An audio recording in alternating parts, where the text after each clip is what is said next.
오늘의 주요 뉴스입니다. 어제 하루 코로나19 국내 확진 환자가 53명이 추가돼 누적 확진 환자가 1,384명으로 집계됐습니다. 사망자는 8명이 추가돼 국내 누적 사망자는 200명으로 늘었습니다. 정부가 우리 국민의 입국을 금지하고 있는 나라에 대해서 사증 면제와 무사증 입국을 잠정 중단하기로 했습니다. 정세균 총리는 코로나19의 해외 유입 위험에 보다 적극적으로 대처할 필요가 있다며 배경을 설명했습니다. 내일 고3과 중3 학생을 대상으로 사상 초유의 온라인 개학이 이뤄집니다. 일선 교육 현장에서는 원격 수업 막바지 준비가 한창인 가운데 학업 평가와 스마트 기기 보급 등 개학 초반 혼선은 불가피해 보입니다. 미국의 코로나19 사망자가 12,000명을 넘었고 뉴욕주 사망자는 다시 하루 최대 규모로 급증했습니다. 트럼프 대통령은 세계보건기구 WHO가 매우 중국 중심적이고 미국엔 잘못된 권고를 했다며 강력하게 비난했습니다.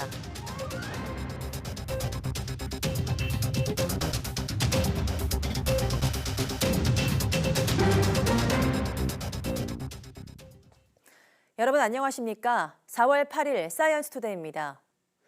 어제 하루 코로나19 감염 환자가 53명, 사망자는 8명 늘었습니다. 중앙방역대책본부는 오늘 0시 기준 국내 확진자는 1,384명, 코로나19 관련 사망자는 200명이라고 밝혔습니다. 국내 입국자 특별검역에서만 14명이 추가 확진돼 이 과정에서 확인된 누적 환자는 338명이 됐습니다. 검역을 포함한 해외 유입 증가세가 계속돼서 오늘 0시 기준 누적 확진자 832명으로 집계됐습니다. 수도권 확산세도 이어져 서울 11명, 경기에서 6명이 추가됐습니다. 병원 등 소규모 집단 감염 영향으로 대구에서 9명이 늘어 누적 6,803명이 됐습니다. 이 밖에 인천 4명, 경북 3명, 부산과 강원 각각 2명, 전북과 경남에서 1명씩 늘었습니다. 완치 환자도 82명이 늘어서 격리 해제는 모두 6,776명으로 집계됐습니다. 정세균 국무총리는 우리 국민의 입국을 금지하는 나라에 대해서 무사증 입국을 잠정 중단하고 꼭 필요하지 않은 목적의 외국인 입국 제한을 확대하겠다고 밝혔습니다. 정 총리 발언 직접 들어보시죠.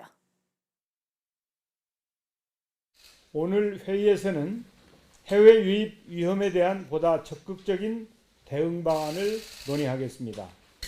개방성에 근거하는 유지하되 상호주의 원칙에 따라 제한을 강화하겠습니다.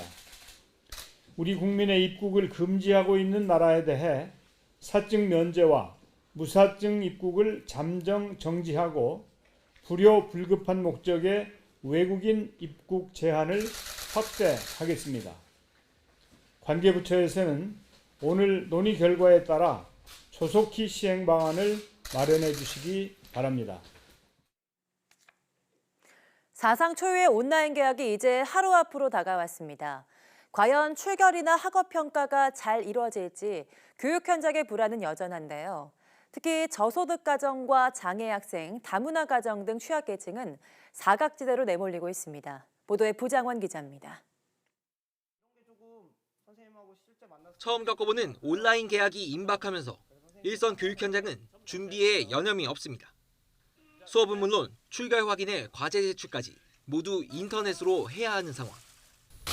이게 끊어졌어? 하지만 인터넷 연결은 끊어지기 일쑤고 강의 사이트에 접속하는 일도 쉽지 않습니다. 교사도 학생도 당혹스럽기는 마찬가지입니다.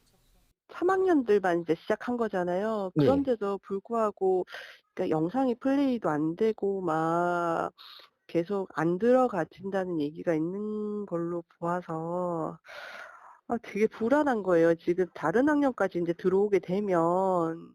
집에 스마트폰이나 컴퓨터가 없는 소외계층 학생에게 온라인 수업은 고역입니다. 컴퓨터를 빌려 쓰려 지역 아동센터를 찾아봐도 이용할 수 있는 기기는 턱없이 부족합니다.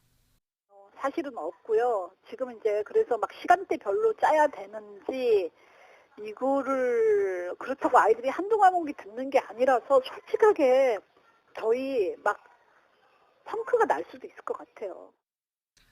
발달장애 학생 학부모들은 아이를 모니터 앞에 앉히는 것 자체가 거의 불가능하다고 호소합니다.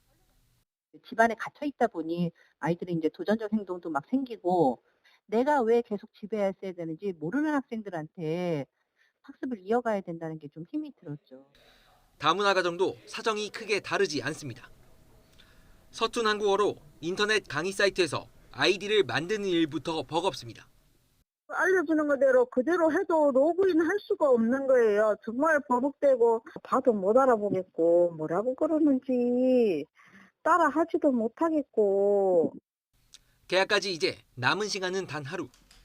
실제 원격 수업이 원만히 이뤄지기까지 시행착오는 불가피해 보입니다. YTN 부장원입니다. 서울에서 코로나19 사망자가 처음 나왔습니다. 마포구에 살던 40대 남성인데 앞서 집단 감염이 발생한 959 콜센터에서 확진된 직원의 남편입니다. 보도에 임성호 기자입니다. 지난달 19일 코로나19 확진 판정을 받고 서울 신촌 세브란스 병원에서 치료를 받던 44살 남성 A씨가 숨졌습니다.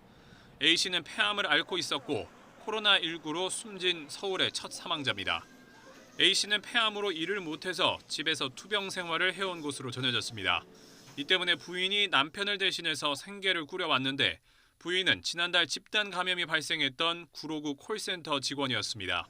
부인이 지난달 중순 코로나19 확진 판정을 받은 데 이어 A씨와 두 자녀도 코로나19에 감염됐습니다. 투병 중이던 남편을 대신해 생계를 위해 일터로 나섰다가 일가족이 모두 코로나19에 감염된 겁니다. 각자 격리돼 치료를 받아오다 최근 부인과 아들은 완치돼 퇴원했지만 딸은 아직 치료받고 있습니다. 코로나19 장례 지침에 따라서 우선 화장은 하지만 유가족 모두 확진 판정을 받은 터라 장례식도 치를 수 없어서 주위를 안타깝게 하고 있습니다. 마포구는 남은 가족을 지원하는 방안을 검토하고 있습니다. 긴급 지원비라든지 그다음 우리가 후원금 같은 거를 한번 좀 알아보고 있어요. 그 금액은 잡아야 할 것 같아요. 우리가 어떻게 했는지. 왜냐하면 가정이나 형편을 다 고려를 해야 되기 때문에. 서울에서 코로나19 첫 사망자가 나온 가운데 곳곳에서 해외 유입 확진자도 이어지면서 서울의 코로나19 누적 확진자는 전날보다 11명이 늘어난 581명으로 집계됐습니다. YTN 임성호입니다. 서울 동작구 노량진에 있는 대형 공무원 시험 학원에 코로나19 확진자가 다녀간 것으로 확인돼 확산 우려가 제기되고 있습니다. 동작구는 노량진 공단기 학원에서 서초구에 거주하는 20대 남성 수험생이 지난 6일 강의를 들었고 이 확진 판정을 받았다고 밝혔습니다. 다만 강의를 듣는 내내 마스크를 쓰고 있었고 다른 수강생들과의 거리도 떨어져 있던 것으로 파악됐다고 전했습니다. 방역당국은 이 학원 건물을 폐쇄하고 함께 강의를 들은 수강생과 강사 등 모두 69명에 대해 코로나19 검사를 진행하고 있습니다. 네, 국내 연구진이 코로나19 중증 환자 2명에게 회복기 환자의 혈장을 투여해 큰 성과를 얻었습니다. 한 명은 완치돼 퇴원했고 또 다른 한 명도 퇴원을 앞두고 있는데요. 방역당국은 혈장 치료 관련 지침을 곧 발표할 것으로 보입니다. 보도에 신현준 기자입니다. 혈액을 채취해 원심 분리기로 돌리면 두 개의 층이 생깁니다. 이 중 위에 뜨는 노란 층이 혈장입니다. 혈장 속에는 단백질과 여러 영양 성분이 들어있는데 최근 감염병에 걸렸다가 나은 사람이라면 항체도 들어있습니다. 항체는 몸속에서 크게 두 가지 역할을 합니다. 피 속 바이러스들에 들러붙어 바이러스가 다른 장기세포에 침투하는 걸 막고 대식세포가 먹이로 착각하게 바이러스를 잡아먹도록 합니다. 세브란스 병원 연구진이 이 원리를 이용해 코로나19 중증 환자 치료에 성과를 거뒀습니다. 기저질환이 없던 71세 남성, 고혈압을 앓던 67세 여성이 대상이었습니다. 고열도 심했지만 폐 상태가 특히 나빠 인공호흡기와 산소 치료를 받던 환자들이었습니다.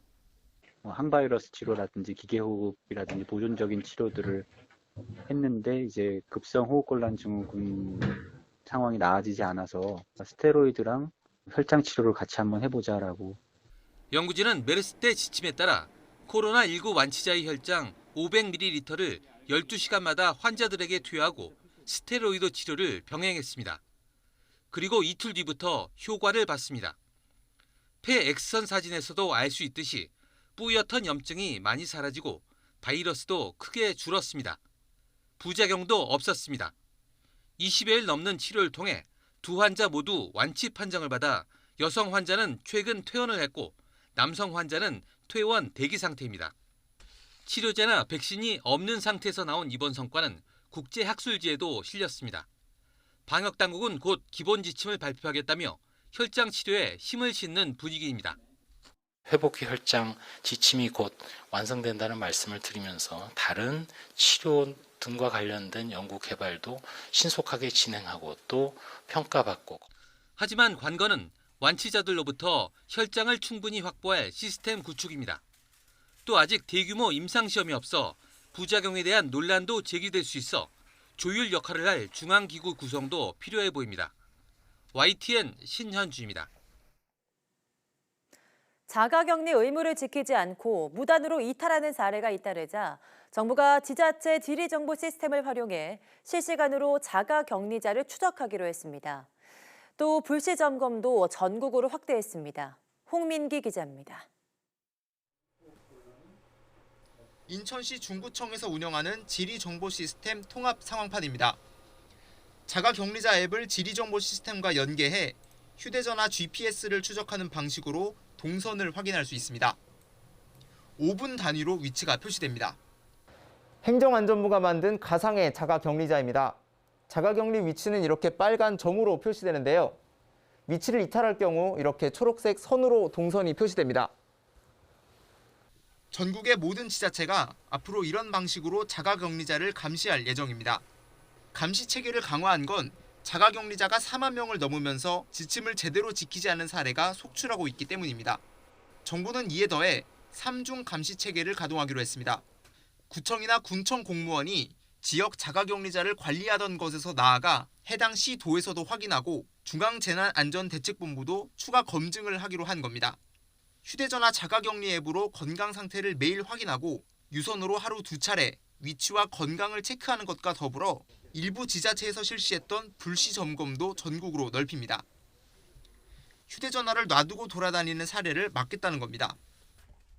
네, 선생님 저희 정상적으로 자가격리 하고 계신지 여부 확인하러 나왔습니다. 이탈을 확인하면 바로 경찰에 고발합니다. 지금처럼 불시에 점검을 통해서 자가격리지 이탈 여부를 지속적으로 확인하도록 하겠습니다. 정부는 현재 추이를 볼 때 일주일 안에 국내 자가격리자가 최대 9만 명까지 늘어날 것으로 보고 더욱 수위 높은 관리 방안을 고민하고 있습니다. 대다수의 국민들께서는 자가격리를 잘 지켜주고 계십니다. 하지만 일부에서 이탈이 이제 발생을 하고 있습니다. 그중에 한 방안으로서 손목밴드도 고민을 하고 있는 부분이 있습니다. 홍콩은 이미 자가격리 대상자에게 위치 확인용 스마트 팔찌를 착용하게 하고 있고 대만도 전자 팔찌를 채우는 방안을 추진하고 있습니다. YTN 홍민기입니다. 이만희 신천지 총회장이 코로나19 확산 우려로 강제 폐쇄한 시설에 허가 없이 드나든 사실이 확인됐습니다. 이만희 총회장은 지난 5일 경기도 가평군 청평면에 있는 신천지 시설에 허가 없이 들어가 조경공사를 지시했습니다. 이 시설은 신천지가 추진하는 평화박물관 부지로 경기도가 코로나19 확산을 막기 위해서 감염병 예방법에 따라 지난 2월 긴급 행정명령을 내려 강제 폐쇄한 350여 개 신천지 시설 가운데 한 곳입니다. 경기도는 감염병 예방법에 따라 고발을 검토하고 있습니다. 네, 문재인 대통령이 지난달 질병관리본부를 깜짝 방문한 데 이어서 이번엔 인천국제공항 검역 현장을 예고 없이 방문했습니다. 코로나19 최일선에 있는 공항 직원들을 격려하는 차원인데요. 청와대는 대통령의 일정을 선거와 연결해서 비판하는 시각에 대해서 확실히 선을 그었습니다. 차정윤 기자입니다. 모든 해외 입국자에 대해 2주 자가격리를 의무화한 지 일주일째. 문재인 대통령이 인천공항을 찾았습니다. 코로나19 해외 유입 사례가 늘면서 업무 부담이 커진 검역소 직원들을 격려하기 위한 깜짝 방문입니다. 문 대통령은 공항 검역 직원들의 헌신 덕분에 국경 봉쇄 없이 해외 유입을 통제할 수 있다는 자신감이 있었다고 밝혔습니다. 공항 밖에 설치된 이른바 워크스루 선별 진료소를 살펴본 문 대통령은 혁신적이고 창의적이라며 한국식 방역과 검역이 전 세계의 모범이 됐다고 평가했습니다. 1번 확진자를 발견한 검역 과장에게는 당시 조치가 없었다면 그냥 지나갔을 수도 있다며 특별한 감사를 전했습니다. SNS를 통해서는 의료 현장의 간호사들을 응원했습니다. 의사들만큼 주목받지 못하지만 국민의 생명을 지키는 1등 공신이라며 코로나19와의 전장에서 싸우는 방호복의 전사라고 치켜세웠습니다. 최근 대통령의 외부 일정을 두고 야당이 총선과 연결해 비판하는 데 대해 청와대는 분명하게 선을 그었습니다. 구미 산단 방문과 제주 4.3 희생자 추념식 참석, 강릉 산불 피해 현장 방문 등은 대통령의 정상적인 직무 수행이라는 입장을 밝혔습니다. 청와대는 선거와의 거리두기라는 기존 입장을 다시 한번 언급하면서 관건 선거인지 아닌지는 국민이 판단할 것이라고 강조했습니다. YTN 차정은입니다.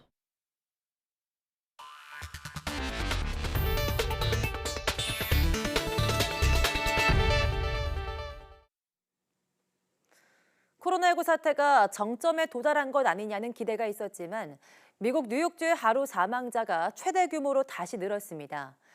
다만 입원 환자가 줄어들고 있으며 일부 주에서는 신규 환자가 감소하는 곳도 있어서 상황을 더 지켜봐야 확실한 추세를 가늠할 수 있을 것으로 보입니다. 워싱턴 강태욱 특파원이 보도합니다. 미국 내 코로나19 최대 확산지 뉴욕주. 이틀 동안 사망자가 줄면서 발병 곡선의 정점에 도달한 것 아니냐는 기대 섞인 전망이 이어졌습니다. 하지만 하루 기준 사망자가 최대를 기록하는 등 다시 급증세로 돌아섰습니다. 또 5천여 명을 넘기면서 미국 전체 사망자의 절반에 육박하고 있습니다. 앤드루 쿠오모 주지사는 다만 입원율 증가세는 둔화하는 신호가 있다고 설명했습니다. But if you look at the 3-day average, it's moving down, which is good news. We talk about the apex, and is the apex a plateau? And right now we're projecting that we are reaching a plateau in the total number of hospitalizations. 수도 워싱턴 DC와 붙어있는 메릴랜드 주에서도 긍정적 신호가 나왔습니다. 하루 동안 신규 환자가 400명대에서 300명대로 줄면서 입원율도 줄어든 겁니다. 추세라고 하기에는 이르지만 사회적 거리두기 실천이 사태 완화로 이어질 것이란 기대가 나오고 있습니다. We have seen lower numbers of new cases and lower numbers of hospitalization. It's only one day of data, but if confirmed over time, it would be a very good move in the right direction. 이런 가운데 레리 커들로 백악관 국가경제위원장은 앞으로 4주에서 8주 안에 경제활동을 재개할 수 있기를 희망한다고 밝혔습니다. 트럼프 대통령이 가능한 한 빨리 재개하고 싶어 한다며 어떻게 재개할지 계획을 수립하기 시작했다고 덧붙였습니다. 워싱턴에서 YTN 강태욱입니다. 도널드 트럼프 미국 대통령이 세계보건기구 WHO가 중국 중심적이라며 맹비난했습니다. 백악관 내부에서는 지난 1월 말 코로나19 사태와 관련해 대규모 인명피해가 우려된다는 경고가 제기됐던 것으로 알려졌습니다. 보도에 김상우 기자입니다. We have therefore made the assessment that COVID-19 can be characterized as a pandemic. 코로나19의 세계적인 대유행 팬데믹을 뒤늦게 선언한 세계보건기구 WHO는 발병 초기부터 국경 봉쇄가 질병 유입을 차단하지 않는다며 중국에 대한 각국의 입국 금지 조치를 비판해왔습니다. WHO는 또 중국 중심의 이런 늑장 대응에다가 심지어 마스크 착용 등의 문제를 놓고 오락가락하는 정책을 보여왔습니다. We recommend the use of medical masks by people who are sick and those who are caring for a sick person at home. 트럼프 미국 대통령이 WHO에 대해 직격탄을 날렸습니다. 트럼프 대통령은 트위터를 통해 WHO가 정말 망쳤다며 WHO는 주로 미국으로부터 자금을 지원받지만 매우 중국 중심적이라고 맹비난했습니다. 그러면서 운 좋게도 미국 국경을 일찍부터 중국에 개방하라는 WHO의 충고를 거절했다면서 왜 WHO가 미국에 잘못된 권고를 했을까라고 반문했습니다. 한편 백악관 내부에서는 지난 1월 말 코로나19 사태와 관련해서 대규모 인명피해가 우려된다는 경고가 제기됐던 것으로 알려졌습니다.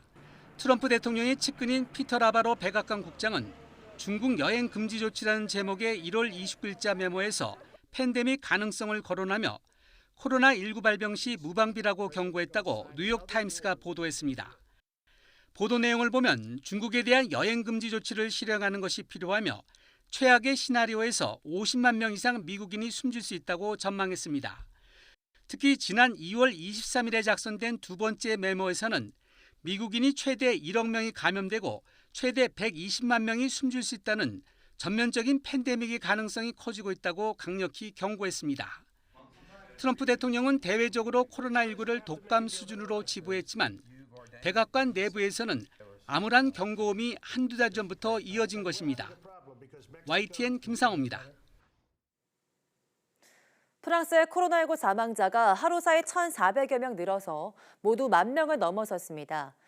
누적 확진자 수도 10만 명 선은 넘어서 모두 10만 9천여 명으로 하루 전보다 11,000여 명 증가했습니다. 프랑스 보건부는 1일 사망자 증가율이 16%에 이른다며 감염병이 계속 확산하고 있다고 말했습니다. 세계에서 코로나19 사망자 수가 10,000명을 넘은 나라는 이탈리아, 스페인, 미국에 이어 프랑스가 네 번째입니다. 아베 일본 총리가 코로나19 확산에 따라서 도쿄 등 7개 지역에 긴급 사태를 선언했습니다.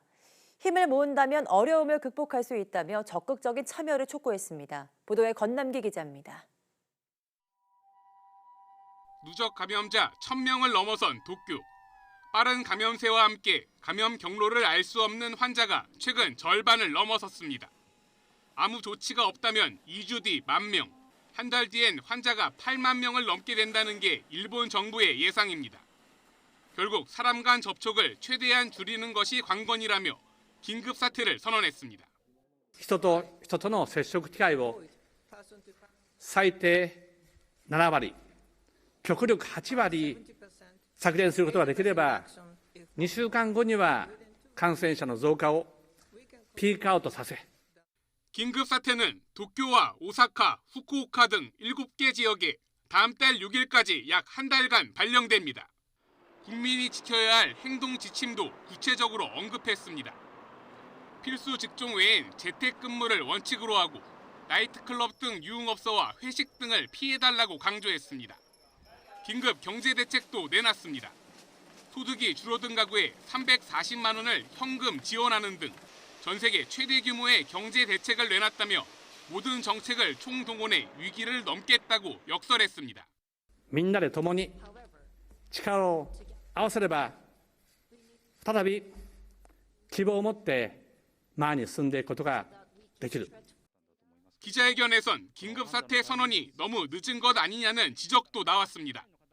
이에 대해 아베 총리는 경증 환자 수용을 위한 호텔 확보 등 의료 혼란을 막기 위한 대책 마련에 시간이 필요했다고 설명했습니다.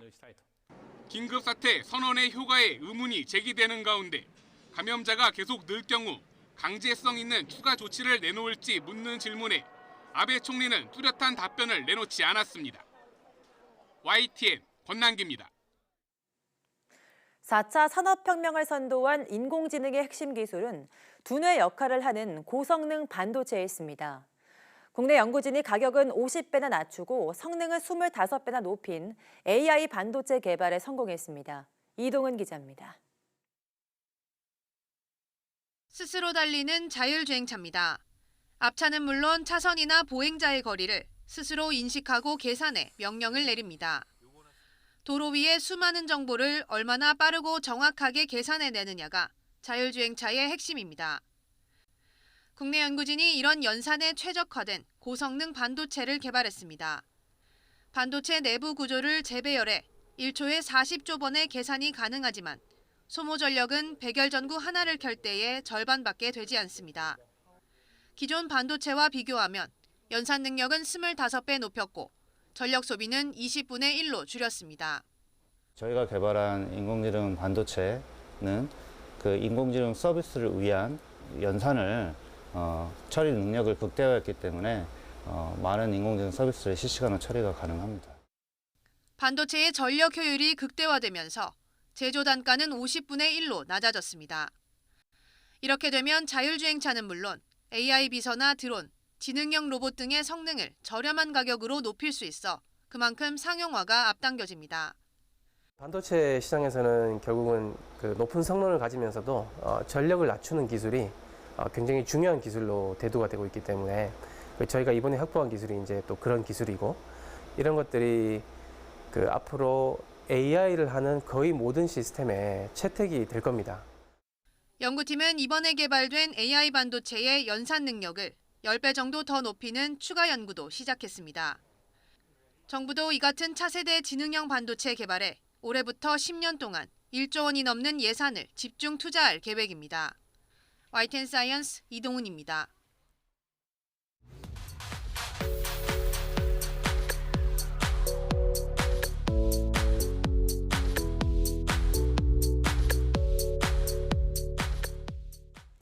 (21대) 총선이 일주일 앞으로 다가왔습니다.